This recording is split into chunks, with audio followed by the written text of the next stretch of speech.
చాలా కాలమైంది. నాకు తెలిసి ఇట్లా మీరు లేదా మీలాంటి వాళ్ళు మాత్రమే తట్టుకుంటారేమో. ఏమైనా సెపరేట్గా చాలా ఇందులో కష్టాలు ఉన్నాయా సార్ ఈ గ్యాప్లో ఇంత లేట్ అవ్వడం వల్ల?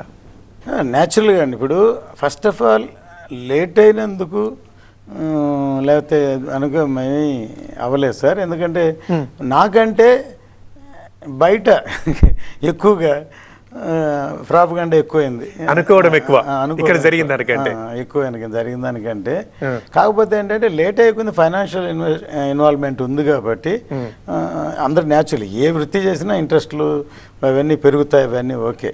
వాటి అన్నిటినీ మించి సినిమా ఉంటేనే వ్యాపారం కానీ సినిమాని అంత రేంజ్కి తీసుకెళ్ళాలి అనే పట్టుదలతో సినిమా చేశాను సార్.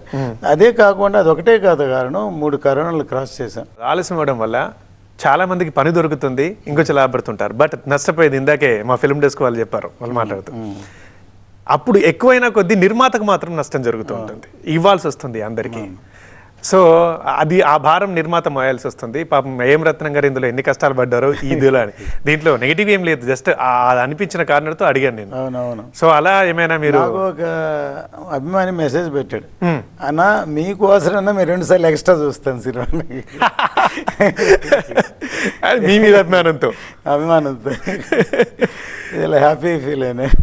అదే ఆ టైంలో మనం విన్నాం, సెట్స్ గాలి దుమారానికి కొట్టుకుపోవడం కానీ, మళ్ళీ బిల్డ్ చేశారని, మళ్ళీ తర్వాత ఈ కష్టం వచ్చింది. మళ్ళీ ఆ టైంలో సార్ బిజీ అయిపోయారు, పవన్ కళ్యాణ్ గారు రాజులకి వెళ్ళిపోవడం, ఇదంతా అరే ఎంత అది అవుతుందో, భారం అవుతుందో, ఏమవుతుందో అన్నట్లుగా మాట్లాడుకున్నాం.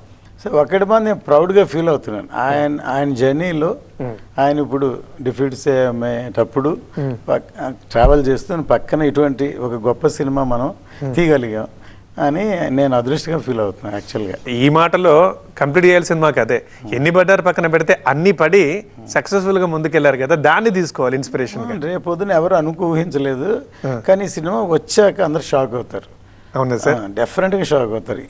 అరే పవన్ కళ్యాణ్ గారితో ఇంత జర్నీలో ఇంత పెద్ద సినిమా, ఇటువంటి సినిమా తీసారా? సినిమా కథకు సంబంధించుకున్నాయి, పీరియాడిక్ కదా సార్ ఇది? అవును, పీరియాడిక్. మొఘలుల కాలం అంటున్నారు, ఇది నిజమేనా? ఎస్, మొఘలుల కాలానికి సంబంధించిన 17th century, 16 something. అట్లా అయితే మొఘలుల కాలంలో పవన్ కళ్యాణ్ గారిని అసలు ఆ స్టోరీలో క్యారెక్టర్ ఏంటి డిజైన్ చేశారు? కళ్యాణ్ గారు గెటప్ చూసారు కదా, ఆయన ఒక చాలా మంది ఆర్టిస్టులు డిఫరెంట్ డ్రెస్లు గెటప్లు వేస్తారు, కానీ ఆయనకేమో ఇది ఆయన టైలర్ మేడ్ లాగా ఆయన అసలు దాంట్లో ఫిక్స్ అయిపోయారు. ఎంత కరెక్ట్గా ఉన్నారంటే చూడంగానే మామూలు సోషల్ డ్రెస్సులు కంటే అందులో చాలా బాగున్నారు.